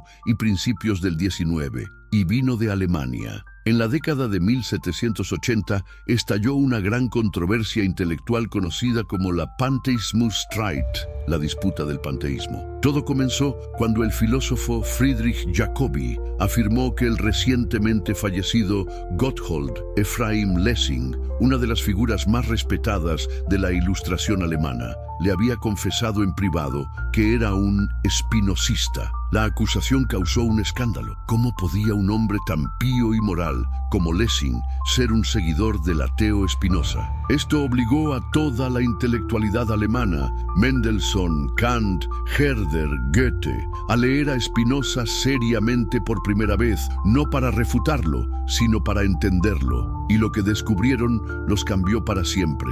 Los poetas y filósofos del movimiento romántico no vieron en Spinoza a un ateo frío y calculador. Vieron algo completamente diferente. En su idea de Dios sive natura, encontraron una visión del mundo sublime, unificada y profundamente espiritual. Vieron a un hombre que no negaba a Dios, sino que lo encontraba en todas partes, en el murmullo de una hoja, en la estructura de un cristal de nieve, en el movimiento de las estrellas. El poeta Novalis lo llamó un hombre embriagado de Dios. Goethe, el gigante de la literatura alemana, dijo que la lectura de la Ética le había traído una sensación de paz y amplitud que nunca había experimentado. Los románticos rescataron a Spinoza del basurero del ateísmo y lo convirtieron en el santo patrón del panteísmo, el profeta de una nueva espiritualidad que buscaba lo divino no en los libros sagrados, sino en la inmanencia del mundo natural. Esta doble herencia, el Spinoza radical de la Ilustración y el Spinoza místico de los románticos, ha definido su legado hasta el día de hoy. Albert Einstein, cuando le preguntaron si creía en Dios, respondió famosamente: «Creo en el Dios de Spinoza, que se revela en la armonía ordenada de lo que existe, no en un Dios que se preocupa por el destino y las acciones de los seres humanos». Para Einstein, Spinoza ofrecía una religión cósmica, una sensación de asombro y humildad ante la inteligencia y la belleza incomprensibles manifestadas en el universo. Era una fe para un científico. ¿Y por qué Spinoza sigue siendo tan relevante, tan peligroso, tan vitalmente importante hoy? Porque las preguntas que hizo hace más de 300 años son las preguntas que nuestra civilización todavía está luchando por responder. Su crítica al fundamentalismo religioso y al uso de la religión como herramienta de control político es más pertinente que nunca en una era de conflictos sectarios y polarización. Su defensa de la libertad de pensamiento es un faro en un momento en que la censura y la desinformación amenazan a las sociedades abiertas. Su filosofía naturalista resuena profundamente con la ciencia moderna. Los neurocientíficos que hoy cuestionan la existencia del libre albedrío, mostrando cómo nuestras decisiones son el resultado de procesos neuronales inconscientes, están, en muchos sentidos, proporcionando la evidencia empírica para el determinismo de Spinoza. Su ética, basada en la comprensión de nuestras emociones y en la búsqueda de la alegría a través del conocimiento, ofrece una alternativa poderosa a una cultura de consumo superficial y a las industrias farmacéuticas que a menudo prefieren medicar la tristeza en lugar de entenderla. Y quizás, lo más importante,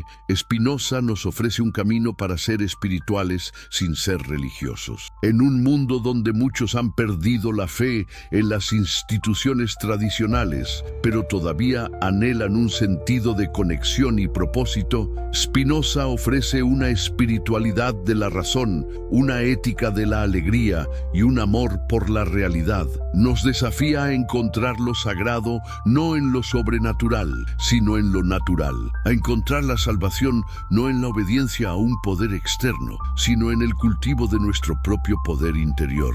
nuestra propia capacidad de entender. El viaje de Spinoza, desde la excomunión en Ámsterdam hasta su estatus actual como uno de los pilares de la filosofía moderna, es un testimonio del poder de una idea para sobrevivir a la persecución y florecer en los terrenos más inesperados. Nos dejó un legado que es a la vez un desafío y una invitación. Un desafío a pensar por nosotros mismos, a cuestionar la autoridad, a tener el coraje de enfrentar la realidad sin las muletas del consuelo fácil, y una invitación a emprender el camino más difícil, pero en última instancia más gratificante, el camino hacia la libertad que se encuentra solo en la verdad. La pregunta final que nos deja no es sobre Dios o sobre Jesús, sino sobre nosotros mismos. ¿Tenemos el coraje de ser libres? ¿Y si la libertad fuera algo más que una palabra? ¿Y si les dijera que la verdadera libertad no es hacer lo que uno quiere, sino entender por qué uno quiere lo que quiere?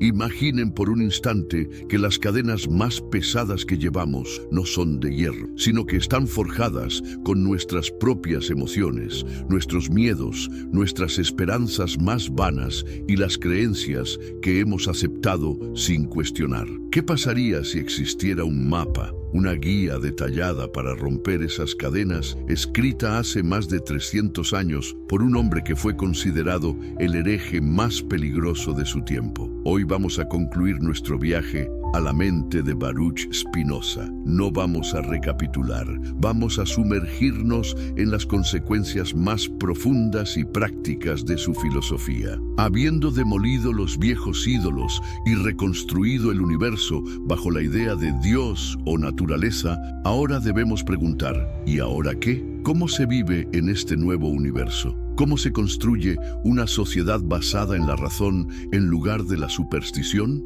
¿Y cuál es, en última instancia, el propósito de esta búsqueda incansable de la verdad? Las respuestas de Spinoza no son consuelos piadosos. Son herramientas afiladas para la construcción de una vida de poder, alegría y auténtica libertad. Este es el tramo final y más desafiante de nuestra expedición. Les pido que se queden conmigo. Antes de zarpar, como ya es nuestra costumbre, díganme desde qué rincón del mundo y en qué momento del día o de la noche nos acompañan. Ver sus respuestas desde tantos países es un recordatorio de que estas preguntas son universales. Y si lo que hemos explorado juntos les ha impactado, compartan este video con una persona, solo una, que ustedes sepan que tiene la valentía de cuestionarlo todo, para que juntos podamos aprender a ver la verdadera realidad.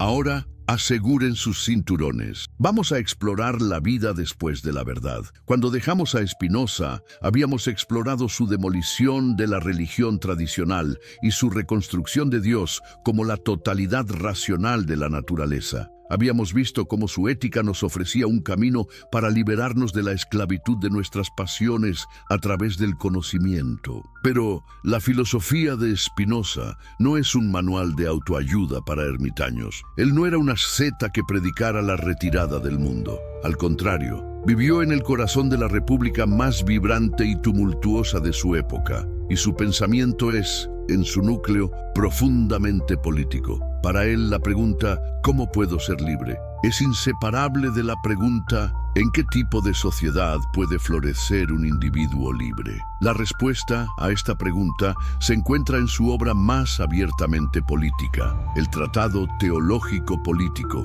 un libro que no solo sacudió los cimientos de la teología, sino también los del poder político. Para entender la audacia de la teoría política de Spinoza, debemos recordar el mundo en el que vivía. El siglo XVII no fue una era de democracias estables, fue una era de monarquías absolutas basadas en la doctrina del derecho divino de los reyes. El rey, se decía, recibía su autoridad directamente de Dios, y rebelarse contra el rey era rebelarse contra Dios. El poder político se justificaba a través de la teología. Al mismo tiempo, otro gigante de la filosofía política, el inglés Thomas Hobbes, había ofrecido una justificación secular para el poder absoluto. En su obra Leviatán, Hobbes argumentaba que el estado natural del hombre es una guerra de todos contra todos, una vida solitaria, pobre, desagradable, brutal y corta. Para escapar de este caos, los individuos racionales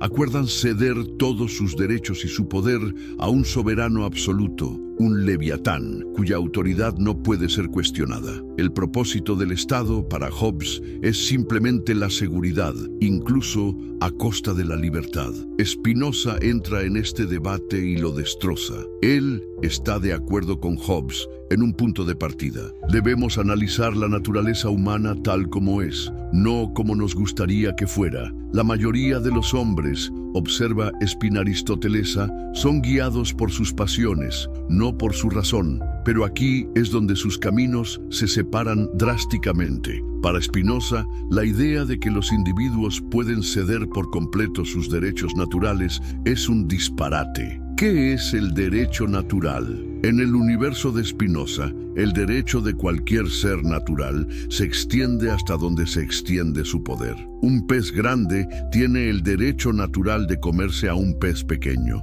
Un león tiene el derecho de cazar a la cebra. No es una cuestión de moralidad, es una cuestión de poder y necesidad. De la misma manera, un ser humano tiene un derecho natural a hacer todo lo que esté en su poder para perseverar en su ser, para buscar su propia ventaja. Y aquí viene el punto crucial. Una parte fundamental del poder de un ser humano es su capacidad de pensar. Un soberano puede controlar el cuerpo de un súbdito, puede obligarlo a realizar ciertas acciones, pero nunca podrá controlar por completo su mente. Puedes obligar a alguien a decir que 2 más 2 son 5, pero no puedes obligarlo a creerlo. El pensamiento es, por su propia naturaleza, libre. Por lo tanto, argumenta Spinoza, un gobierno que intenta controlar el pensamiento de sus ciudadanos está intentando hacer algo que es naturalmente imposible. Y cuando un gobierno intenta lo imposible,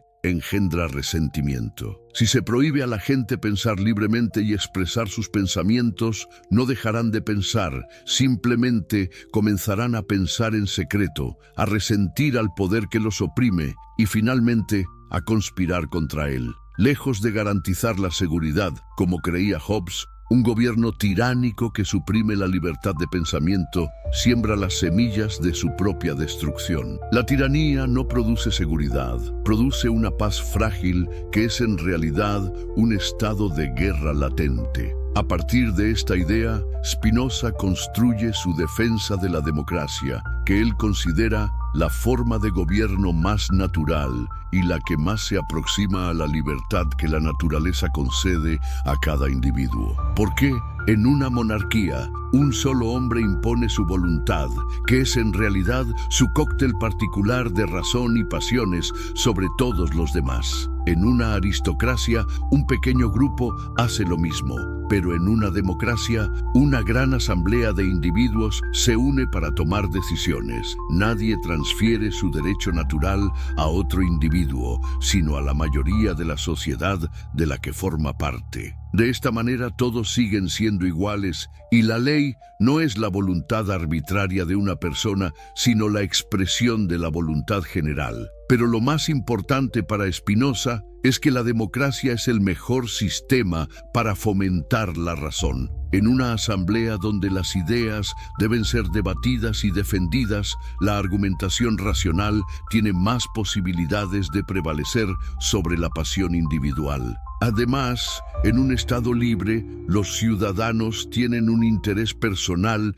en la obediencia a las leyes, porque ellos mismos han participado en su creación. La obediencia no es la sumisión de un esclavo a su amo, sino la obediencia racional de alguien que sigue las reglas de un club al que ha decidido unirse. Y esto lleva a Spinoza a su conclusión más famosa y radical en el tratado. El propósito del Estado no es la seguridad a cualquier precio, sino la libertad. Específicamente, la libertas Filosofandi, la libertad de filosofar, que para él engloba la libertad de pensamiento, de conciencia, de religión y de expresión. En el último capítulo del libro lo declara sin rodeos. En un estado libre, a cada uno le está permitido pensar lo que quiera y decir lo que piensa. Esta afirmación era una bomba. Spinoza establece algunos límites. Esta libertad no debe extenderse a acciones que socaven directamente la paz del Estado, como la sedición o el llamado a la violencia. Pero la expresión de opiniones, incluso si son consideradas erróneas o impías por el gobierno, no solo debe ser permitida, sino protegida. ¿Por qué? Por razones pragmáticas. Primero, como ya vimos, porque es imposible de controlar y los intentos de hacerlo son contraproducentes. Segundo, porque el progreso del conocimiento depende del libre intercambio de ideas. Si se prohíben las ideas nuevas, la sociedad se estanca. Tercero, y esto es crucial, porque la lealtad de los ciudadanos a un Estado depende de su amor por la libertad que ese Estado les garantiza. Un Estado que protege la libertad de sus ciudadanos crea patriotas. Un Estado que la suprime crea rebeldes. La teoría de Spinoza no era un ejercicio académico. Estaba respondiendo directamente a la crisis política que se vivía en la República Holandesa. La República estaba dividida entre dos facciones. Los republicanos, liderados por figuras como Johan de Witt,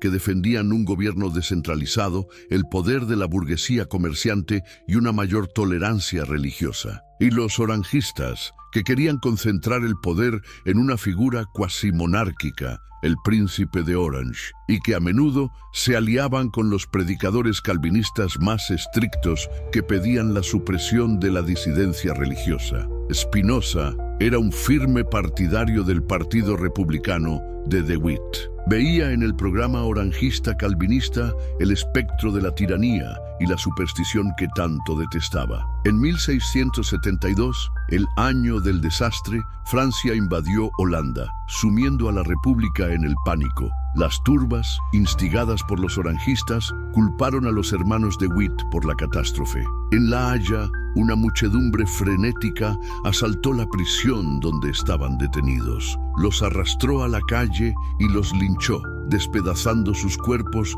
en un acto de barbarie espantosa. Spinoza, que conocía y admiraba a los de Witt, quedó horrorizado y devastado. Se cuenta que quiso salir a la calle con un cartel que decía Ultimi Barbarorum, los peores bárbaros, un acto de protesta suicida del que sus amigos tuvieron que disuadirlo a la fuerza. Este evento traumático confirmó sus peores temores sobre el poder de la pasión de la multitud cuando es manipulada por la superstición y la demagogia. Su filosofía política no era una utopía abstracta, era una advertencia desesperada. Era un plan para construir una sociedad que pudiera resistir la locura de la turba y proteger la llama de la razón. Spinoza, por lo tanto, nos lega una visión de la política que es radicalmente secular, racional y libertaria. Desconecta el poder político de cualquier justificación divina. Lo basa en un contrato social racional cuyo objetivo final es maximizar la libertad y el poder de sus ciudadanos. Nos enseña que un Estado sano no es un Estado que controla, sino un Estado que empodera, y que la paz verdadera no se logra suprimiendo las diferencias, sino creando un marco de ley y libertad donde esas diferencias puedan coexistir y a través del debate racional contribuir al bien común. ¿No son estas las mismas batallas que seguimos librando hoy? La lucha entre el Estado secular y el fundamentalismo religioso, el debate sobre los límites de la libertad de expresión, la tensión entre la seguridad nacional y las libertades individuales. Spinoza no solo nos habló a nosotros desde el siglo XVII, parece que estaba leyendo los titulares de mañana. Pero una sociedad libre requiere ciudadanos capaces de ser libres. Un Estado racional no puede construirse con individuos esclavizados por sus pasiones. Por eso,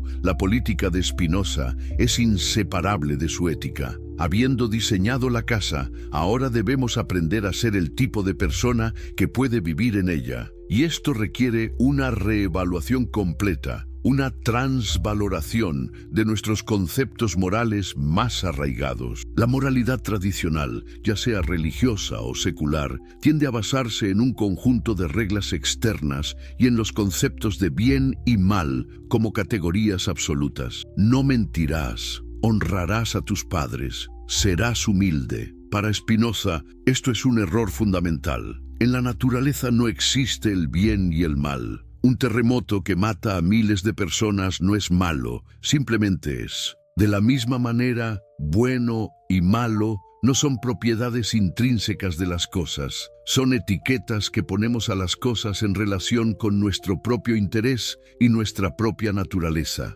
Spinoza lo define con una claridad cristalina. Por bueno entiendo aquello que sabemos con certeza que nos es útil. ¿Útil para qué? Útil para aumentar nuestro poder de actuar, para acercarnos a la perfección de nuestra naturaleza, es decir, para ser más racionales y libres. Por malo, en cambio, entiendo aquello que sabemos con certeza que impide que poseamos algún bien. Esto lo cambia todo. La moralidad ya no es una cuestión de obedecer una lista de mandamientos dictados por Dios o la tradición. Es una cuestión de inteligencia, de saber qué es lo que realmente aumenta nuestro poder y nuestra alegría y qué es lo que los disminuye. Es una ética de la alegría. Todo lo que conduce a la alegría, el aumento de nuestro poder, es bueno. Todo lo que conduce a la tristeza, la disminución de nuestro poder, es malo. Con esta nueva brújula, Spinoza nos invita a reexaminar algunas de nuestras virtudes más preciadas. Y lo que encuentra es, una vez más, profundamente perturbador para la mentalidad convencional. Tomemos la piedad o la compasión, commiseratio. En la moralidad cristiana y en muchas éticas seculares, la piedad es considerada una de las virtudes más elevadas. Sentir el dolor de otro, compadecerse de su sufrimiento. Spinoza dice, un momento, ¿qué es la piedad? Es una tristeza que brota del daño ajeno. Y la tristeza, recuerden, es siempre una pasión que disminuye nuestro poder de actuar. Por lo tanto, la piedad es mala. Un hombre que se guía por la razón no se deja arrastrar por la tristeza de otro. Esto suena monstruosamente insensible, ¿verdad? Pero Spinoza no está defendiendo la crueldad. Él aclara, un hombre libre guiado por la razón deseará ayudar a los demás y unirse a ellos en amistad, pero no lo hará por piedad.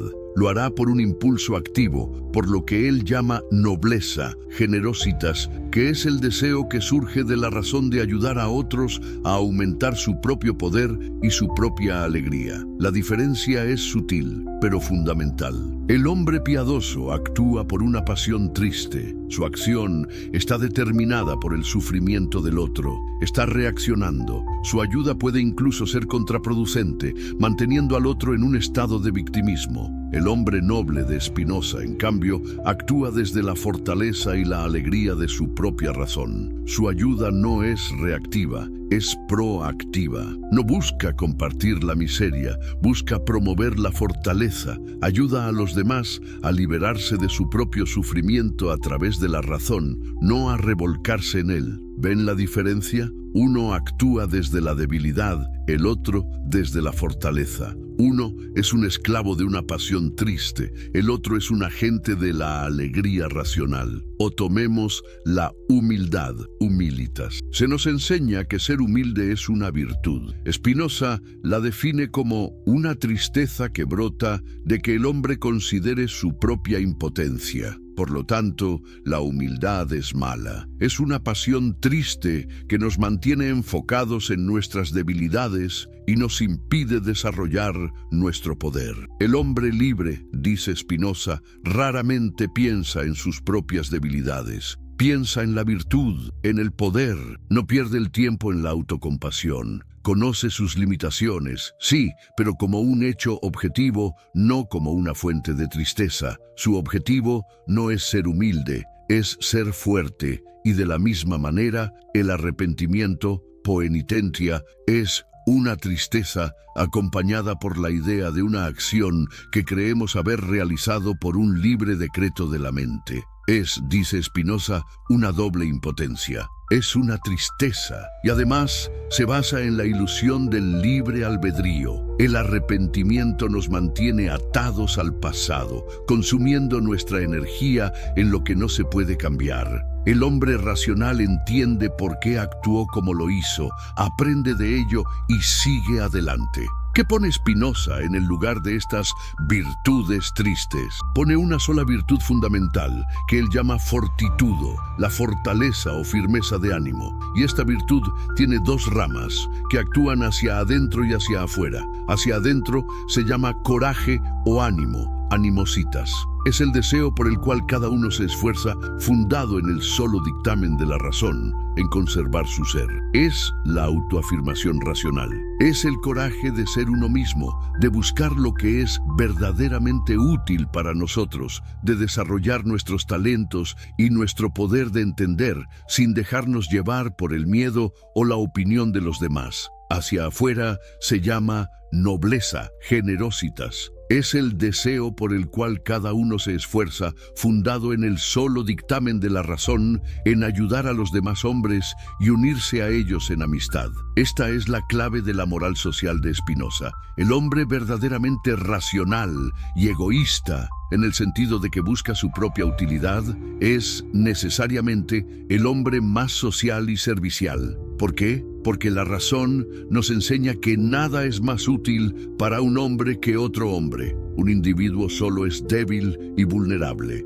pero los seres humanos, unidos por la razón, pueden ayudarse mutuamente, dividir el trabajo, defenderse de los peligros, crear ciencia, arte y filosofía. La sociedad es la mayor herramienta para aumentar nuestro poder individual. Por lo tanto, el hombre que se guía por la razón entiende que su propio interés está inextricablemente ligado al interés de los demás. La nobleza no es un sacrificio altruista, es la forma más inteligente de egoísmo. Es entender que al ayudar a otros a ser más fuertes y más racionales, estoy creando un entorno social que es, a su vez, más beneficioso y seguro para mí. Es crear el tipo de mundo en el que un individuo racional puede florecer. El ideal ético de Spinoza es, por tanto, el hombre libre. Este no es un hombre que hace lo que le da la gana, es un hombre que se guía enteramente por la razón. Spinoza nos da un retrato de esta figura en la parte final de la Ética. El hombre libre no teme a la muerte porque raramente piensa en ella. Su sabiduría es una meditación sobre la vida. El hombre libre es siempre honesto y actúa de buena fe. El hombre libre busca vivir entre los ignorantes, guiados por la pasión, tratando de no aceptar sus favores y de no ser una carga para ellos, pero siempre dispuesto a unirse a ellos en comunidad. El hombre libre es agradecido, fuerte, noble y sobre todo experimenta la forma más alta de alegría, la beatitud, que proviene del amor intelectual de Dios. Es un ideal, sí, pero un ideal que sirve como nuestra estrella polar. Si este retrato del hombre libre, un ser humano poderoso, alegre y autónomo, les parece una meta por la que vale la pena luchar, un ideal inspirador en un mundo que a menudo promueve la debilidad y la victimización y están en su dispositivo móvil, denle al botón de me gusta o al corazón. Es una señal de que la idea de una ética de la fortaleza resuena y ayuda a que este mensaje llegue a más personas. Y así, el proyecto de Spinoza llega a su conclusión, a su gran síntesis. Hemos visto cómo su metafísica, Dios es la naturaleza, conduce a su ética, la liberación a través de la razón, y cómo su ética conduce a su política, la democracia y la libertad como el marco para la vida racional. Ahora, en el último paso, debemos ver cómo estos tres hilos se trenzan para formar una visión unificada de la paz humana. ¿Cuál es el objetivo final de todo este esfuerzo filosófico? ¿Qué tipo de mundo imagina Spinoza que podríamos construir si tomáramos sus ideas en serio? La respuesta es un mundo basado en la paz. pero debemos tener mucho cuidado con lo que Spinoza entiende por paz. En la última proposición de su tratado político, una obra que quedó inconclusa por su muerte, él escribe: la paz no es la ausencia de guerra, sino una virtud que brota de la fortaleza de ánimo. Esta es una definición revolucionaria. La paz, para la mayoría de los pensadores políticos, es un concepto negativo. Es lo que queda cuando cesa el conflicto armado. Para Hobbes, la paz es el silencio impuesto por el miedo al leviatán. Es la paz de un cementerio o de una prisión. Pero para Spinoza, la verdadera paz, pax, es algo positivo. Es una cualidad activa del alma, tanto del individuo como de la sociedad. Es un síntoma de salud, de fortaleza, de poder. Un Estado que se mantiene unido solo por el miedo a su gobernante no está en paz. Está en un estado de guerra latente, como ya vimos. Sus ciudadanos son enemigos del Estado, obedecen por coacción, no por consentimiento. Tan pronto como el miedo desaparezca, el Estado se desintegrará en el caos. La verdadera paz social solo puede surgir cuando los ciudadanos obedecen la ley no por miedo, sino por un entendimiento racional de que hacerlo es en su propio interés. Esto solo sucede en un Estado libre donde las leyes son, o al menos aspiran a ser, dictados de la razón, y donde los ciudadanos participan en su creación. En tal estado, la ley no se siente como una imposición externa,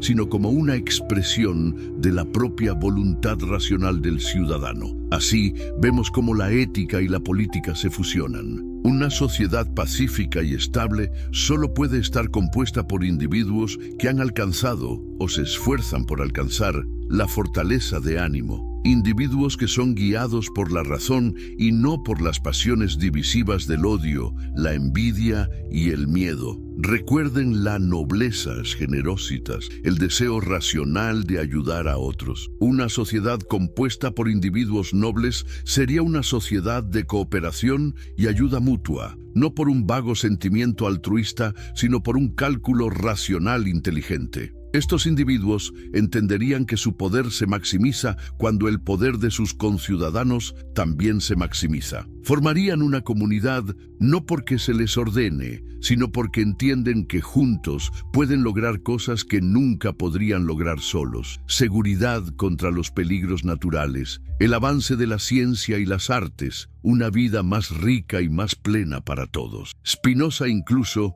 llega a imaginar al Estado mismo como una especie de individuo más grande. Así como un cuerpo humano está compuesto por muchas partes diferentes que trabajan en armonía para mantener la vida del todo, un Estado saludable está compuesto por muchos ciudadanos diferentes que, a pesar de sus desacuerdos, cooperan para mantener la salud y la fortaleza de la comunidad. Y así como la salud de un individuo depende de la razón que gobierna sus pasiones, la salud del Estado depende de que las leyes racionales gobiernen los impulsos conflictivos de sus ciudadanos. Esta visión tiene implicaciones profundas para conceptos como la justicia y los derechos. En la visión tradicional, la justicia es dar a cada uno lo que se merece según una ley divina o moral absoluta. Para Spinoza, la justicia es una construcción puramente civil. En el estado de naturaleza no hay justicia ni injusticia, solo poder. La justicia solo nace cuando los individuos acuerdan, a través de un pacto social, definir lo que es correcto e incorrecto para el bien común. Una ley es justa, por lo tanto, no porque se corresponda con un mandato celestial, sino porque contribuye a la fortaleza, la estabilidad y la libertad de la comunidad. De la misma manera, los derechos humanos no son regalos de Dios. Son el reconocimiento por parte del Estado de los poderes inherentes a la naturaleza humana. Tenemos derecho a la libertad de expresión no porque un texto sagrado nos lo conceda, sino porque la capacidad de pensar y hablar es un poder natural que poseemos, y el Estado racional reconoce que proteger ese poder es beneficioso para el todo. Un derecho, para Spinoza, es siempre coextensivo con el poder. El Estado nos garantiza derechos porque una ciudadanía empoderada crea un Estado más poderoso. La utopía de Spinoza, si podemos llamarla así, no es un mundo sin conflictos. La gente siempre tendrá pasiones y opiniones diferentes. Su utopía es un mundo donde los conflictos se resuelven a través del debate racional y bajo el imperio de una ley común, en lugar de a través de la violencia o la supresión. Es una comunidad dinámica de individuos libres que se esfuerzan juntos por aumentar su comprensión y su poder sobre la naturaleza. Es una sociedad que ha superado la infancia de la superstición y el miedo y ha entrado en la madurez de la razón. Y esto nos lleva a la conclusión de nuestro viaje. Hemos seguido a Spinoza desde su excomunión en la oscura sinagoga de Ámsterdam a través de su audaz reconstrucción del universo, su terapia radical para el alma humana y su visionario diseño para una sociedad libre y racional. ¿Qué nos queda al final? Nos queda una filosofía que es, en su esencia, un único y poderoso mensaje: la liberación. Spinoza nos enseñó que la servidumbre no es una condición impuesta desde fuera, sino una prisión que construimos desde dentro con los ladrillos de la ignorancia y las rejas de la pasión. Nos mostró que las religiones, con sus promesas de salvación futura y sus amenazas de castigo eterno, a menudo han sido los arquitectos de esta prisión, manteniendo a la humanidad en un estado de infancia perpetua, gobernada por el miedo y la esperanza. Contra esto, Spinoza nos ofrece una declaración de independencia para la mente humana. Nos dice que no necesitamos intermediarios para acceder a lo divino, porque lo divino es la realidad misma, la trama racional del universo de la que somos parte. No necesitamos la fe ciega para ser salvos, necesitamos la comprensión clara para liberarnos. Nos ha legado una ética de la alegría y la fortaleza, desafiándonos a abandonar las virtudes tristes de la piedad y la humildad que nos debilitan y a abrazar el coraje de ser nosotros mismos y la nobleza de ayudar a otros a hacerlo también. Nos ha dado una política de libertad, argumentando con una fuerza inquebrantable que el propósito de una sociedad no es controlar a sus ciudadanos, sino desatar su potencial. Y nos ha ofrecido una visión de la paz, no como la quietud de los sumisos, sino como la virtud activa de los fuertes. Vivir como un espinosista no es fácil, requiere un coraje intelectual inmenso. El coraje de cuestionar todo lo que nos han enseñado, de enfrentar la realidad sin edulcorantes, de aceptar la necesidad de un universo que no se preocupa por nuestros deseos personales.